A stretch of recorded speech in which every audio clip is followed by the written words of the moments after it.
time to bring back our co-host, Jeff Small. And also, we want to welcome back to the show, good friend of the income generation, Ed Slott. Ed's an author, speaker, and television host. He's been called the best source for IRA advice by the Wall Street Journal and America's IRA expert by Mutual Funds magazine. Ed, thanks so much for being back with us right here on the show. Great to be here. Every time I come back, new information, new tax rules, everything's changed. People are so confused, including financial advisors. Yeah, it's true. It's true. So, but it's quite simple, right? I mean, all we need to know is nobody has to take required minimum distributions for 2020.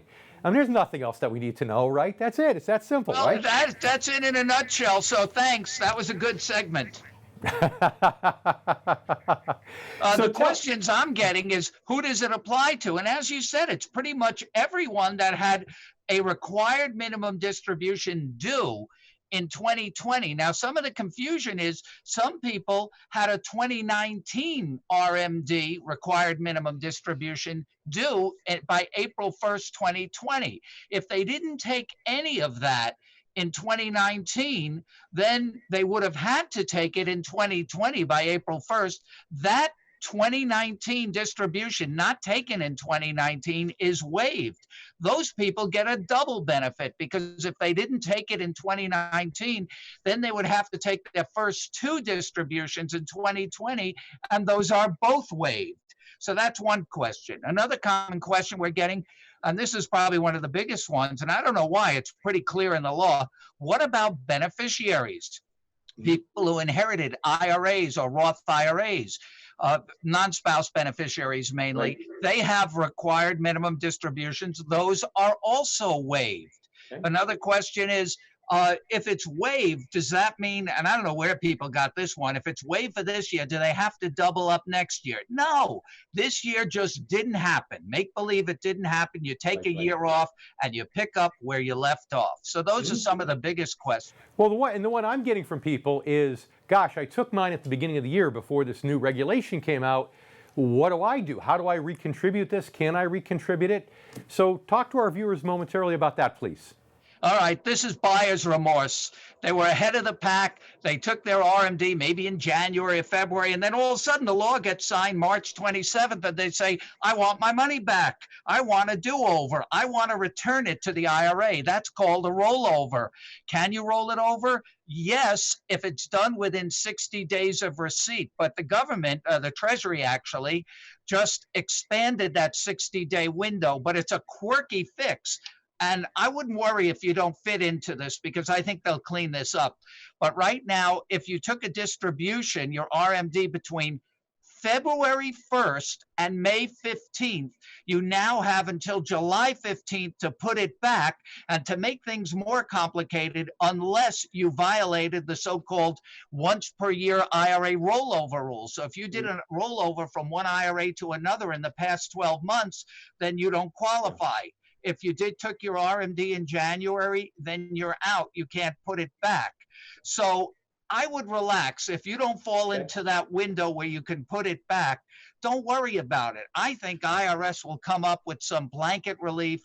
Why do I think that? I don't have any inside information except history. They did that back in 2009 when RMDs were waived for 2009. They gave blanket relief to many people. So I think they'll come back. They just have bigger fish to fry, bigger things on their plate now. Of course, something that's new this time is the ability to borrow against an IRA, which nobody's ever done. So I know, Jeff, I want to give it to you because I know you've got some questions for Ed that I know our viewers are going to want to hear the answers to on the ability to borrow against their IRAs. Yeah. Hey, Ed, Jeff here. You know, there's lots of confusion out there. You pointed out a lot of things, and we could probably spend a whole show talking about the confusion.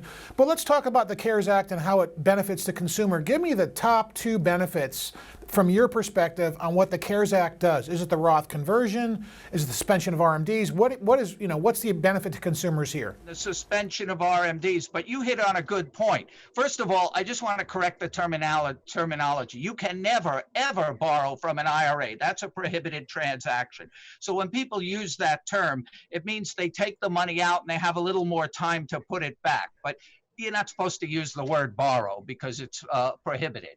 So the big item is the RMD waiver, but you hit on even a bigger point. Some people are saying, oh, great, I get a year off. I don't have to take anything. But maybe you want to. Maybe this is a prime opportunity to do a Roth conversion you couldn't do before.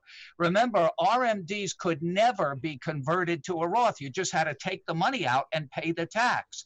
Now that there's no RMDs, you have a perfect storm of opportunity. You have low values and low tax rates, and now you can take what would have been your RMD and convert it, or you could take any amount. Doesn't have to be, you have total control. You should look at the tax brackets and take advantage if it suits your income bracket, and take some of that money and convert it to a Roth. There's benefits there. You're moving it to tax-free territory. The more money you move to a Roth, once it's in the Roth, there are no RMDs, so it will lower your future RMD tax liability going forward. Mm-hmm. And correct me if I'm wrong. Correct me if I'm wrong, Ed. But we had 45 seconds left.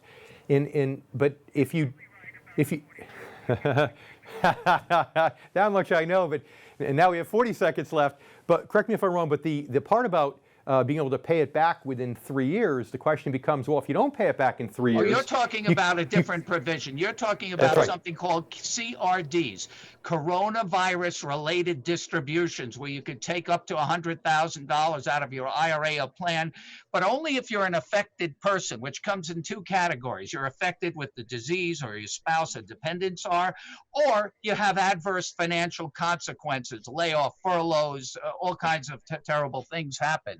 So if you qualify as an affected person, yes, you could take it out. If you take it out, you have 3 years, the tax is spread over 3 years, but you could pay it back. Maybe that's what you meant by borrowing it, but you're not really borrowing. The intent of the law is to use it because you needed the money. That's right. That's right. That's exactly what I meant when I said borrow. It's kind of what all the articles are written. They're talking about loans and so on. So anyways, Ed, we need to leave it there for now. Thanks so much for being back with us on the show. We really appreciate you being here.